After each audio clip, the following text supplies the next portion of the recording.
I'm not defensive about it.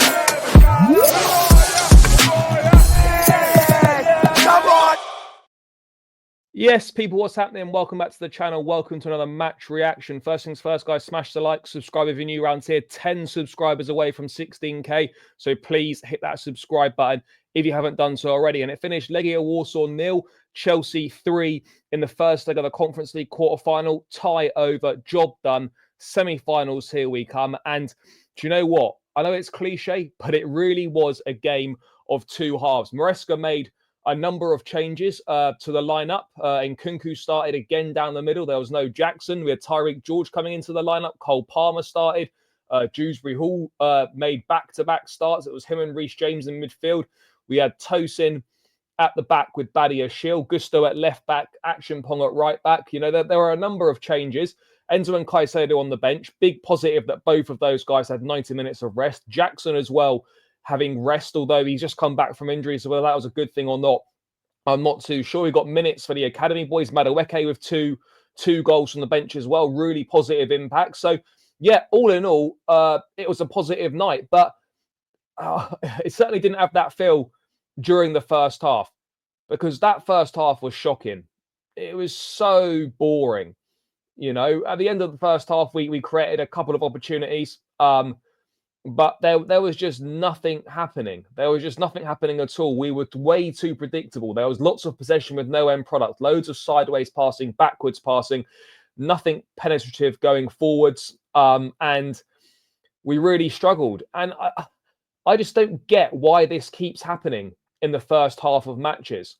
Why does this keep happening in the first half of games? You know, we haven't scored at a first half goal since the 4-0 win against Southampton at the end of February. That is quite a remarkable stat, that we are struggling so much in second halves. And I don't understand what it is. Why do we go out? That can't be the plan, to go out and play that badly and then suddenly second half just decide to turn it on. That can't be the plan. And if that is the plan, then it is a little bit of a concern. It's a little bit of a concern if that's the plan, but I'd like to think that it's not. But yeah, first half was really poor. There's no denying it. No denying it. But Maresca deserves huge credit for making those changes at half time. Yes, he chucked on Madueke, and I think it was Colwell that come on at half time. But the key thing is he dropped Nkunku into a 10. He played Tyreek George through the middle. And then we started playing with a bit more pace and a bit more intensity. And it's incredible what happens, guys, when you play with pace and intensity. Can you believe it? You look better, you look sharper, you look more of a threat. I mean, who would have thought that? Who would have thought that? If you inject some speed and intensity into a game, you suddenly play better. And that's exactly what we did. Exactly what we did. And yeah, it was an important thing, really important, to get the 3 goals. Obviously, the penalty miss from Nkunku was not ideal at all. His confidence is through the floor. Again, a disappointing performance from him. You kind of knew as soon as he was going to step up that he was going to miss. And yeah, look, he doesn't want to be here. We need to get to the end of the season. Hopefully, he can contribute something between now and then. And then we go our separate ways and we cut our losses, because this guy just isn't it. He simply isn't it. And I was thinking the same about Jadon Sancho in the first half. I thought both of them were so poor. But fair play to Sancho. Second half, he stepped it up. He was a bit more direct. He got a couple of assists on Madueke, which, fair play to him. You know, did show what he can do and did show a little bit of what he's about. But yeah, Maresca really did change that game in the second half, and he deserves praise for that. Madueke is Chelsea's best winger. You know, he's someone who's direct. He's someone that runs at players. You know, he goes at his man no matter what. You know, and he provided a spark and he grabbed 2 goals. He's improving his numbers a lot this season. He's got 10 goals in all competitions now, and this is the first time he's hit 10 goals in his career. And for me, this season, he has been Chelsea's best winger. I think currently he is Chelsea's best winger, but there's a lot of talk about him potentially being sold in the summer and potentially moving on. That to me does not make any sense. But that's a separate conversation and a conversation for another day. Josh Achimpong also deserves huge credit as well. He started as right back, then he played right centre back in a 3, then he inverted into midfield from right back, and then he played as an out and out midfielder. You know, he was brilliant in all those of all those positions, and he looks really, really comfortable in midfield. And I'm not sure whether he played in midfield at academy level or not, but if he had, maybe it's very minimal minutes. And it was an exceptional performance from him. You just wonder, why has he not had more of a look in? Why are things not particularly going his way in the Premier League? I know there's obviously fierce competition for places, but the kid's good.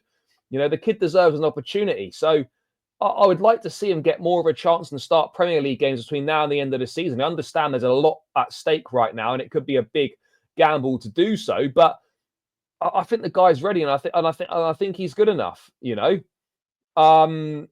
so there we go. But the second half was a lot better. Sancho, as I said, deserves credit for his performance. Nkunku's definitely checked out. Dewsbury Hall as well, by the way, guys. I thought quietly another good performance from him. I'm not saying he's Chelsea quality or whatever, but he gets his head down, he works hard, and he's quietly put in a couple of decent performances now against Brentford and against Legia Warsaw tonight. So yeah, fair play to him on that front. And as I said, rest for multiple first team players ahead of Sunday, which is important.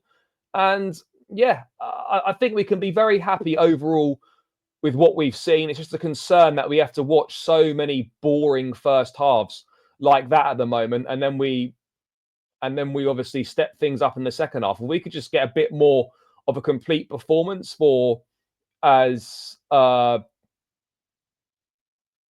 close to 90 minutes as we can, then yes, that would be optimal. That would certainly be optimal. But yeah, look, knockout football's about winning. Knockout football's about getting the job done and getting through to the next round. And that's exactly what we've done. We're not going to get turned over at home by Legia Warsaw. There's a chance to heavily rotate for that game as well, which itself is a big bonus for us, given the difficult running that we've got in the Premier League. And yeah, you know, difficult place to go tonight. Intimidating atmosphere, the flares, the tifo, the noise. You know, and for a lot of these players, that could be one of the most intimidating or the most intimidating atmospheres they've played in, and it's all really good learning experience for these younger guys. A really positive learning experience. So yeah, lots of positives to take away. But the most important thing is that we've put the tie to bed in the first leg, not like we did with Copenhagen, where we conceded a sloppy goal at the end. We got that third goal. We didn't concede. We kept the clean sheet. And life is good, guys. Life is good. We move on to that Ipswich game Sunday, which is a must win. But yeah, 1 foot in the semi-finals. Well, 1.5 feet in the semi-finals of the Conference League. We should comfortably get there. And we come through that test really well. I mean, you could call it a test, but it was a test in terms of difficult away game, intimidating environment and atmosphere. And we acquitted ourselves well. Warsaw rallied a little bit at the end, but other than that, they offered very, very little. And it's great to see Tyreek George get his first goal as well. Meant a lot to him. He should be getting more Premier League minutes. Cole Palmer's performance wasn't the best. He was subbed at half time. I imagine that was pre-planned. And so, yeah, we move from there. But we obviously need his performances to improve as well. But overall, a solid night's work. Cliche game of two halves, upped things in the second half, played with more intensity. The tactical changes from Maresca paid off, and Chelsea have put that tie to bed. We focus again on Ipswich on Sunday, and we can kind of relax next Thursday ahead of the game against, I think we play Fulham. After the second leg next week, if I'm correct. I could be wrong on that one, but I think we play Fulham. So, yeah, a difficult away game, chance to rest players. And, yeah, this competition, we're still very much alive. And hopefully this will be the first trophy of the new ownership, the first trophy for this group of players, and the first trophy for Enzo Maresca as Chelsea boss. But a professional job done, nothing to shout home about. big improvement in that second half. That's what I want to see us playing like on a more regular and more consistent basis. None of this slow sideways, backwards stuff. Inject some intensity into the game. Wingers that take their men on and just go for it. That should stand us in good stead. And it goes to show how much better it is to watch when you just do something simple like that. But yeah, guys, that's my thoughts on the game. Legia Warsaw 0, Chelsea 3, semi-finals, here we come. Smash the like, subscribe, leave your thoughts in the comments below. Up the Chelsea, and we're out. Peace.